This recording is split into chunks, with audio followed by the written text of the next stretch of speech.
কি শীত পড়ছে রে।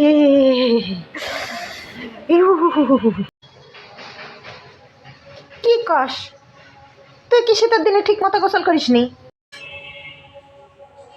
কি বলো, করবো না কেন, প্রতিদিন গোসল করি। কি তাহলে মনে হয় গরম পানিতে গোসল করিস? আরে না, তাহলে কি ঠান্ডা পানিতে গোসল করিস? আরে তাও না, তাহলে তাহলে কিভাবে গোসল করিস? আরে 4 দিন পরে একদিন ঠান্ডা পানি দিয়ে গোসল করি।